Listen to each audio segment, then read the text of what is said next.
अस्सलामु अलैकुम वरहमतुल्लाहि वबरकातुहू। हाँ, तमाम पॉलिटिकल साइंस के स्टूडेंट्स को एक बार फिर खुशामदीद। आज हम बात करने जा रहे हैं वेस्टर्न पॉलिटिकल थॉट के एक में इम्पॉर्टेंट सब्जेक्ट, उनमें से है प्लेटो के जो है ना कंसेप्ट ऑफ आइडियल स्टेट के ऊपर हम बात करेंगे। और आइडियल स्टेट के कुछ कैरेक्टरिस्टिक्स हैं, जो कैरेक्टरिस्टिक्स उसने दिए उसमें डिवीजन ऑफ लेबर है, फंक्शनल स्पेशलाइजेशन है, और इसी से जुड़े जो जो है ना प्लेटो का जो है ना कंसेप्ट ऑफ जस्टिस है।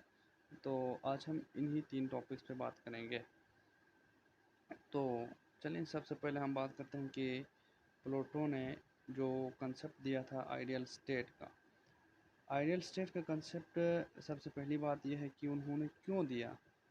प्लेटो ने जब ये आइडिया दिया था कि आइडियल स्टेट होना चाहिए, क्योंकि आइडियल स्टेट वो इसलिए दिया, इसका कंसेप्ट इसलिए दिया कि वो समझता था कि ये जो है ना ये ठीक है पेनेसिया फॉर द क्राइसिस। देखो ये एक पॉइंट मैंने लिखा है कि वो समझता था कि जो जितने भी क्राइसिस होते हैं, जितने भी प्रॉब्लम्स होते हैं स्टेट के अंदर, उन तमाम मसाइल का हल आइडियल स्टेट ना होना है। तो वो समझता था कि आइडियल स्टेट हो जाएगा तो सारा मसले का जो है ना हल निकल आएगा। दूसरी बात, इसमें एक पॉइंट मैंने ये ऐड किया कि वो समझता था कि आइडियल स्टेट तो चले हम बना लेते हैं, तो उसको किस तरह रन करेंगे, किस तरह चला लेंगे। उसके लिए उसने आइडिया दिया था कि ruled by the philosopher king, यानी एक ऐसा बंदा होगा, एक ऐसा जो है ना किंग होगा जो फिलोसफर भी होगा, यानी वो बहुत नॉलेज होगी उसके पास और वो हर चीज़ को समझता होगा और उसके पास बहुत ज़्यादा एक्सपीरियंस होंगे हर चीज़ के हवाले से। तो नॉलेज बेस एक किंग होगा, उसके थ्रू जो है ना स्टेट को रन किया जाएगा।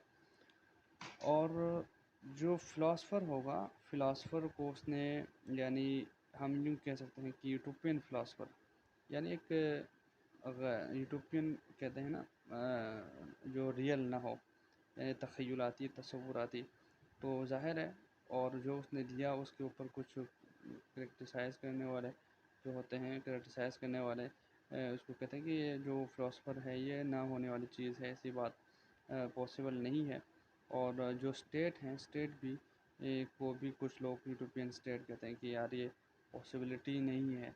बट उसने जो कंसेप्ट दिया, उसने बहुत अच्छा कंसेप्ट दिया कि वो तो ये समझते थे, प्लेटो ये समझता था कि ये जो स्टेट होगा आइडियल स्टेट, वो जो है ना ये मॉडल होगा, ठीक है, model for all times and all places. यानी जो स्टेट होगा ये मॉडल हैगा सब लोगों के लिए, हर वक्त के लिए, और सब लोगों के लिए जो जहाँ कहीं भी हो उनके लिए एक मॉडल रहेगा। और वो जो भी शख्स, यानी जो भी स्टेट इस फार्मूले पे अपनाएंगे तो ये उनके लिए बहुत भला होगा। तो वो ये समझता था। अब चूँकि ये जो इसमें ज़ाहिर है वो ख़ुद भी इस चीज़ को फ़ील करता था कि इसमें मुश्किलात तो बहुत हैं, जो उसने आगे उसके ख़ुसूसियात दिए हैं या ये जो उसने समझा है। लेकिन फिर भी ये कंस्ट्रक्शन ऑफ एक्चुअल स्टेट बनेंगे अगर आइडियल स्टेट की तरफ लोग आ जाएं, तो ये एक्चुअल स्टेट तभी बनेंगे। चले हम उसकी कैरेक्टरिस्टिक्स पढ़ते हैं। तो characteristics of ideal state, ideal state की तीन खसूसियात यहाँ हम आपको ज़िक्र करेंगे। उनमें से एक है डिवीज़न ऑफ लेबर, दूसरी है फंक्शनल स्पेशलाइजेशन, और तीसरी बात है यानी जस्टिस उसके अंदर होंगे स्टेट के अंदर। तो ये तीन चीज़ों के पर हम बात करेंगे। डिवीज़न ऑफ लेबर क्या चीज़ है? प्लेटो समझता है कि इंसान को अल्लाह ताला ने बहुत सारी उसके अंदर, इंसान की नेचर यूँ है कि वो उसके डिज़ायर्स बहुत हैं, वो बहुत सारी चीज़ें करना चाहते हैं या उसके डिमांड्स भी बहुत हैं, मगर वक्त और कैपेसिटी की कमी की वजह से, lack of capacity and time, वो हर चीज़ से जो है ना वो हासिल नहीं कर सकता। तो चूँकि इंसान की ये नेचर है इसलिए उसको जो है ना म्यूचुअल कोऑपरेशन के थ्रू अपनी डिज़ायर्स को जो है ना हासिल किया जा सकता है। और म्यूचुअल कोऑपरेशन के लिए उसने एक डिवाइड यानी उसको तकसीम किया लेबर को कि तीन उसने कैटेगराइज किया कि उसमें लोगों को अपनी खसूसियात और उसके नेचर की बुनियाद पर, चूँकि नेचर में तीन जो उसने खसूसियात बताई थी उसी की बेस पे उसको उसमें जो है ना उसकी खसूसियात को लेकर जाना होगा। उनमें से एक एपेटाइट है, रीज़न है और स्प्रिट है। तो इसी डिवीज़न के बेस पे वो कहता है कि डिवीज़न ऑफ लेबर, अब हम अगर इसके हम थोड़ी सी तारुफ किया करना चाहें तो यूँ होगा कि a division of labour with workers concentrating on particular jobs.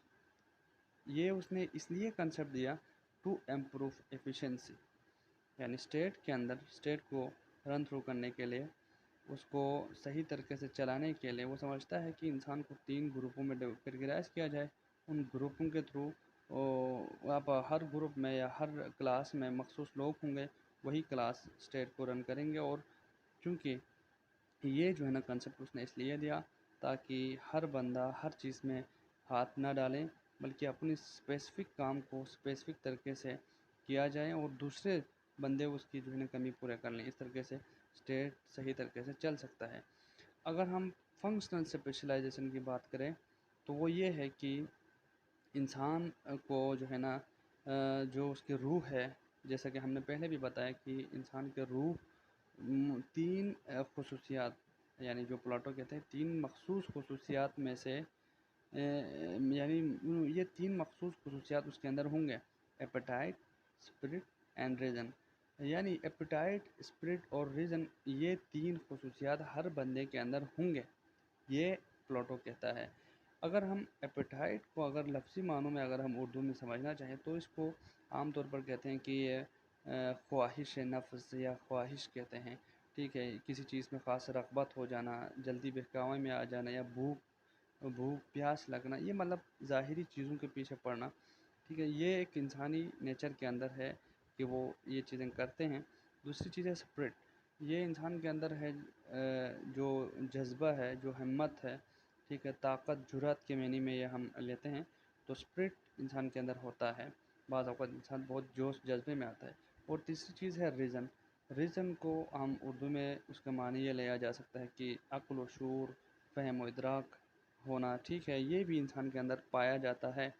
होते ये तीनों ही हैं, बट अकॉर्डिंग टू प्लाटो वो कहता है कि डोमिनेंट होता है इन तीनों में से एक। अब हर बंदे में ये तीनों डोमिनेंट तो नहीं हो सकते हैं। वो कहता है कि डोमिनेंट होंगे वन वन थिंग, एक चीज़ उसमें डोमिनेंट होंगे, बाकी दो चीज़ें उसके अंदर होंगे ज़रूर मगर सब ऑर्डिनेट होंगे। अब हम एपिटाइट को अगर हम कहना चाहिए, ये कहते हैं कि इरेशनल है। ठीक है, ये प्लेजर डिमांडेड होते हैं, यानी वो ख्वाहिश नफ्स के पीछे चलने वाले, यानी वो प्लेजर चाहता है। एपेटाइट क्या चाहता है? प्लेजर चाहता है। ठीक है, तो इसके प्लेजर के वास्ते वो लव, हंगर, थ्रस्ट, ये इस चीज़ों के अंदर वो आते हैं। और जो है ना ये एपेटाइट की खसूसियात हैं। अगर हम स्पिरिट की बात करें तो स्पिरिट जो है ना ये ऑनर और प्राइड को रिप्रेजेंट करता है। यानी जो ऑनर होंगे, प्राइड होंगे या चिवलरी, ये जो है ना इस चीज़ की फ़ख्र जो करते हैं ना हम, उसको जो है ना वो क्या करते हैं, रिप्रेजेंट करते हैं। इसी तरह रीज़न को हमने अक्ल व फ़हम शऊर कहा कि ये जो है ना इंसान को गाइड करता है राइट एक्शन और बैड एक्शन। जो अच्छे बुरे की तमीज़ कराता है वो अक्ल ही है इंसान के अंदर। जो रीज़न है वो गाइड्स करता है राइट एंड बैड एक्शन।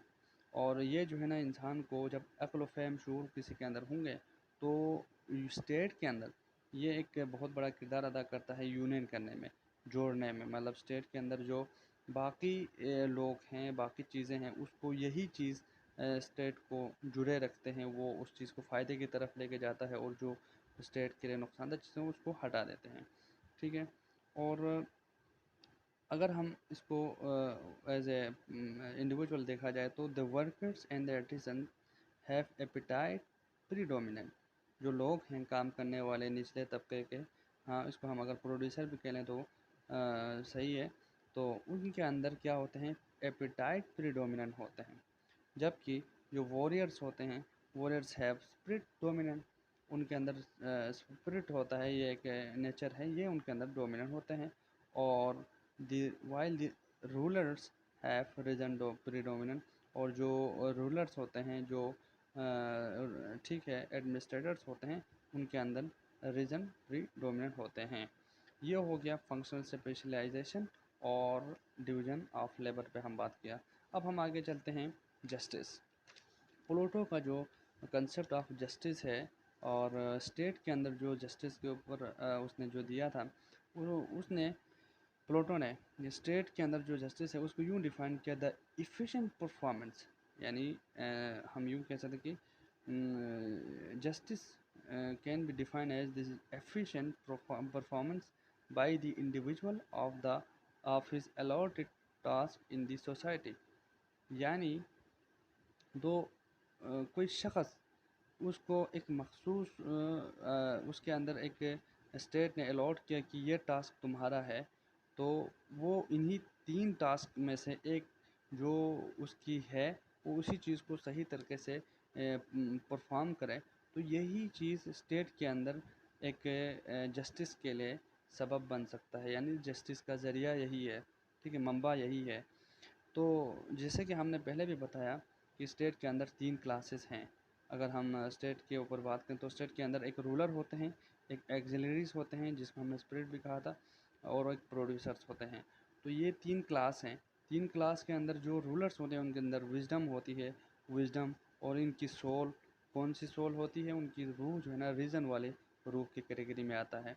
जबकि जो एक्सिलरीज है वो उनके अंदर करेज होते हैं, हिम्मत होते हैं, ऑनर प्राइड के सेंस में आता है, और ये स्पिरिट वाले सोल के में शुमार होता है। इसी तरह जो प्रोड्यूसर्स हैं वो हाँ मोटरेशन में है, और ये एपेटाइट के हामिल होते हैं, ठीक है, ये वो उसके अंदर आते हैं। तो जो खसूसियात उसने बताया कि स्टेट के अंदर, ठीक है, जस्टिस के ज़रिया जो है ना ये 3 चीज़ें हैं, इसी की हम बात करेंगे। अच्छा, the proper inter relationship of these faculties, ठीक है, द प्रॉपर अब वो कहता है कि the proper inter relationship of these faculties in the individual is justice. यानी जब कोई भी शख्स, कोई भी बंदा इन्हीं मखसूस खसूसियत, जिस खसूसियत के हामिल वो शख्स है, वो उसी पे ऊपर काम करे और उसी की बेस पर वो काम करता रहे, और इस तरीके से वो स्टेट के अंदर जस्टिस का एक ज़रिया बनता है। यानी वही शख्स स्टेट के अंदर यानी इंसाफ का ज़रिया बनता है। इसी तरह स्पिरिट एंड एपेटाइट, अब इसकी बहुत सारे खसूसियात हैं जस्टिस की। एक खसूसियत ये भी है कि स्पिरिट एंड एपेटाइट, जो ये दोनों सोल है, ठीक है, रीज़न नहीं है, स्पिरिट और एपेटाइट है, must be under the direction and guidance of the faculty. वो कहता है कि फैकल्टी ऑफ रीज़न, हाँ, तो जो स्पिरिट और एपेटाइट जो रूह हैं, जो ये खसूसियात वाले जो लोग हैं, वो under the guidance and direction of the faculty of reason के अंडर में होंगे, यानी ये उसी के गाइडेंस के थ्रू चलेंगे, ठीक है। और last one, doing one's own work and not middling what is on one's own, कि हर शख्स को ये सोचना चाहिए कि वो अपने काम पे फोकस करें और उसको पॉलिश करें, नादर देन कि वो किसी और के काम में दखल अंदाजी करें और उसमें डिस्टर्ब करें। ये नहीं होना चाहिए, इससे जो है ना स्टेट के अंदर जस्टिस से नहीं हो सकता। इसीलिए जस्टिस को कायम बरकरार रखने के लिए हर बंदे को अपना अपना काम देखना चाहिए। इसी तरह लास्ट बात अगर हम बात करना चाहें कि जस्टिस एज हारमोनी, कहते हैं कि जस्टिस इंसाफ ही वाहिद चीज़ है जो खुशहाली ला सकता है, ऑफ द सोल, यानी जो इंटरनल एंड एक्सटर्नल या स्टेट। इन सोल कहते हैं अगर इंसान के ज़ाती जिस्म के अंदर, यानी उसको ज़ाती तौर पर जो खुशहाली कैसे आएगी, जब जस्टिस होगी तभी आ सकता है ना। इसी तरह स्टेट के अंदर ओवरऑल, स्टेट के अंदर ओवरऑल एक्सटर्नल जो हारमोनी है वो भी जस्टिस के थ्रू ही आ सकता है। तो क्या हुआ, the justice and the soul will live well, जो जहाँ पर भी जस्टिस होंगे, ठीक है, इंसाफ होंगे, तो वहाँ पर मौजूद जो लोग होंगे वो खुशहाल होंगे, वो खुश रहेंगे, हैप्पी रहेंगे, ठीक है। और यहाँ से हमें ये बात पता चल गया कि the just man is happy, कि जो भी बंदा जस्ट होंगे वही खुशहाल होंगे, वो खुश रहेंगे। तो हम कंक्लूड करते हैं अपनी बात को। आज हमने पढ़ा 3 टॉपिक्स प्लेटो के। 3 टॉपिक्स में हमने ये पढ़ा था कि कंसेप्ट ऑफ आइडियल स्टेट, ठीक है, करेक्टरिस्टिक्स ऑफ आइडियल स्टेट, उसके 3 कैटेगरी हमने बात की, division of labour, functional specialisation, और हमने बात की जस्टिस इन द स्टेट। तो इन्हीं 3 चीज़ों को लेकर इंशाल्लाह हम एक बार फिर इसको हल्का सा टच करेंगे अगले एपिसोड में। और लास्ट कल के एपिसोड में, अगले एपिसोड में इंशाल्लाह हम आपको जो है ना एजुकेशन यानी कंसेप्ट ऑफ एजुकेशन या theory of education of Plato, इस पर हम बात करेंगे इंशाल्लाह। साथ जुड़ के रहिए। अल्लाह हाफ़िज़।